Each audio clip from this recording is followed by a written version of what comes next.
ह्यावरती तळलेले काजू बदाम मात्र घालायला विसरू नका. अगदी नवीन कुणी स्वयंपाक शिकत असेल त्यांनासुद्धा झटपट होणारी, डिलिशियस, चविष्ट अशी ही डिश आहे.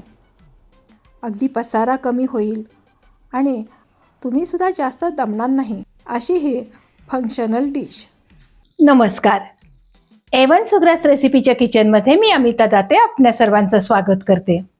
आज आपण सुमधुर असा सफरचंदाचा सुधारस करत आहोत. याला सफरचंदाचा पाक असंही म्हणतात. घाईगडबडीच्या वेळेस म्हणा, सणासुदीला, एखाद्या वेळेस देवाच्या नैवेद्यासाठी किंवा कुणी येणार असेल तर पटकिनी होणारा हा गोड पदार्थ आहेच. शिवाय तुम्ही हळदी कुंकाच्या वेळेस एखादी छोटीशी डिश करायची असेल तेव्हासुद्धा अशी ही डिश करून बघा, म्हणजे पाहुणे अगदी मस्त खुश होतील.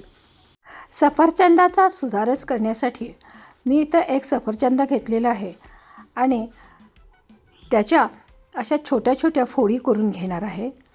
पण सर्वप्रथम मी त्याचं साल काढून घेत आहे. ह्याचं साल काढणं हे पूर्णतः ऑप्शनल आहे, परंतु कधीकधी साखरेच्या पाकात केल्यानंतर सफरचंदाचं साल असं थोडंसं चिवट झाल्यासारखं होतं आणि मग ते हा सुधारस खाताना चांगलं लागत नाही. त्यामुळं शक्य झाल्यास हा सुधारस करायच्या वेळेस सफरचंदाचं साल काढलेलं बरं. कोणत्याही फळांचा किंवा केशर इलायचीचा सुधारससुद्धा हा पारंपरिक पदार्थ आहे. पूर्वीच्या काळी कुणी पाहुणे आले की पटकिनी सुधारस म्हणा किंवा केळीचे शिकरण हेच पदार्थ केले जात असे. परंतु हे पदार्थ सध्या काळाच्या आड दडलेले दिसतात. आजकाल तर हे पदार्थ म्हणजे चीप स्वीट्स असे समजले जातात. पण खरं सांगू का, हे पदार्थ पटकिनी होणारे असले तरी पचनाच्या दृष्टीने हेवी नसतात. हा सुधारस करण्यासाठी इथं मी 1 कप साखर आणि 1 कप पाणी घालून ते विरघळून घेत आहे. संपूर्ण साखर विरघळेपर्यंत गॅसची फ्लेम लो ठेवायची आहे. आपल्याला इथं कोणतेही तार असलेला पाक करायचा नाही. साखर विरघळल्यानंतर पाक उकळायला लागतो आणि हा पाक उकळल्यानंतर त्यामध्ये आपण ज्या सफरचंदाच्या फोडी करून घेतलेल्या आहेत त्या घालायच्या आहेत. जसजसा हा पाक उकळत जाईल तसतसा पाकामधील पाण्याचा अंश कमी होत जातो आणि त्याबरोबर आपल्या सफरचंदाच्या फोडीही शिजत जातात. एवढंच या पाकाचं तंत्र आहे. बाकी त्यामध्ये थोड्याच्या केशरच्या काड्या घातलेल्या आहेत आणि 1 चमचा केशर विलायची सिरप घातलेला आहे. एक्स्ट्रा विलायची घालत नाही आहे, कारण माझ्या मुलाला जास्त विलायचीचा वास ह्या पाकाला आवडत नाही. हा पाक शिजून झालेला आहे, त्यामध्ये अर्धा लिंबू पिळून घालत आहे, म्हणजे थोडा वेळ किंवा एखादा दिवस हा पाक राहिला तरी त्याची परत साखर होत नाही. डावामध्ये एखादी सफरचंदाची फोड घ्यायची आणि ती पूर्ण शिजली आहे का बघायची. खरं म्हणजे एवढ्या वेळात ती शिजतेच, पण चेक करायचं. आपला हा पाक तयार झाला. तुम्ही जर अजून एवन सुग्रास रेसिपीला सबस्क्राईब केलं नसेल तर सबस्क्राईब करा आणि रेसिपीला लाईक करून रेसिपी शेअरही करा. हा पाक सर्व करायच्या वेळेस मात्र थोडासा थंड करून सर्व करा, कारण गरम गरम साखरेचा पाक कधीकधी आपल्याला त्रासदायक ठरतो. म्हणजे काय, दाताला कळ लागणे म्हणा किंवा जिभेला चटका बसणे असं होतं. म्हणून थोडासा हा पाक थंड करा आणि मग सर्व करा. हा पाक सर्व करून झाल्यानंतर तळलेले काजूचे तुकडे आणि बदामाचे तुकडे मात्र घाला. अगदी ह्या पाकामध्ये उत्तम म्हणजे उत्तमच लागतात. आज आपण एक स्पेशल सुधारस पुरीची डिश तयार करत आहोत, परंतु पुरी म्हणलं की बटाट्याची भाजी ही पाहिजेच. त्यासाठी मी इथं बटाटे उकडून घेतलेले होते. त्याची साधी आपली कुठलाही मसाला न करता बटाट्याची भाजी करत आहे.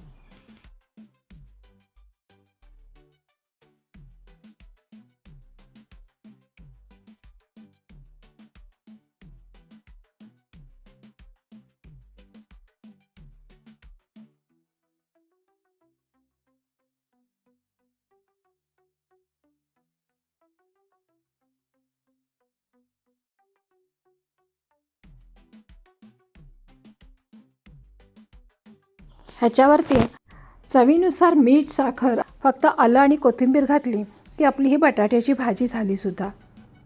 अगदी 5 ते 7 मिनटात ही बटाट्याची भाजी होते.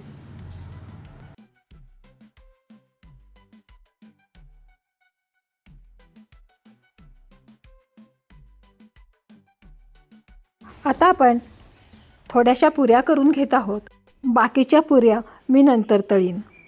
पण आत्ता आपल्याला डिश दाखवायची आहे, त्यामुळं मी एक 4-5 पुऱ्या करून घेत आहे.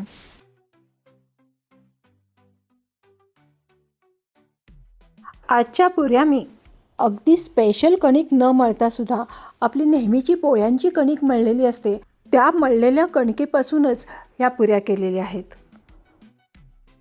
त्यामुळं कुठलीही पूर्वतयारी जास्तीची नसेल तरीसुद्धा ही डिश तुम्ही करू शकता. फक्त नवशिकाऊ मुलींनी थोडंसंच धाडस करून ही रेसिपी बघून शिकायची आहे. तुम्हाला ही रेसिपी अगदी सहज जमणार आहे एवढं मात्र निश्चित. अगदी 4 माणसांची ही डिश करायची म्हटलं तरीसुद्धा अर्धा ते पाऊण तासात ही डिश तयार होते. थोडीशी पूर्वतयारी करावी लागेल, पण ती तुम्ही सहज करू शकाल अशी ही फंक्शनल डिश आहे. आता आपल्या पुऱ्या तळून झालेल्या आहेत. डिश सजवण्यासाठी 4 पापड तळून घेणार आहे आणि थोडीशी भजी काढणार आहेत. ही भजीसुद्धा आपलं जे तळणीचं तेल आहे त्यातले 4 चमचे तेलाचे घालून नुसती मीठ, मिरची आणि कोथिंबीर घालून ही भजी करत आहे. अशी ही आपली फंक्शनल म्हणा किंवा कुणी पाहुणे आल्यानंतर करायची म्हणा, अगदी सिंपल आणि मस्त चविष्ट डिश तयार होत आहे. म्हणूनच म्हणते, नुकतेच स्वयंपाक करत असणाऱ्या मुलींनीसुद्धा अशी डिश करायला काही हरकत नाही. अगदी जास्त पसारा पण होत नाही, सगळी पाहुणे पण खुश होतात आणि तुम्हीही जास्त दमणार नाही. अगदी साधा कांदासुद्धा नाही चिरला तरीसुद्धा बटाट्याची भाजी करता येते, भजी करता येतात, हे तुम्ही समजून घ्या आणि स्वयंपाकाला सुरुवात करा. आपली ही भजी तळून होतच आहेत, पण एकीकडं डिश आपण तयार करायला घेऊयात. एका डिशमध्ये पहिल्यांदा थोडंसं लिंबाचा गोड चुंदा तयार केलेला होता तो घालत आहे. बटाट्याची भाजी, पुरी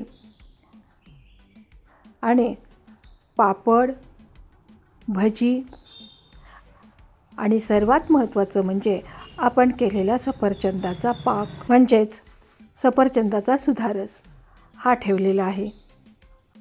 अशी ही आपली A1 सुग्रास रेसिपीची फंक्शनल अगदी मस्त म्हणजे मस्तच डिश तयार झालेली आहे. आवडली ना तुम्हाला? मग कॉमेंट्समध्ये जरूर कळवा. पुन्हा भेटूयात अशी छानशी रेसिपी घेऊन. तोपर्यंत अमिता तातेचा बाय.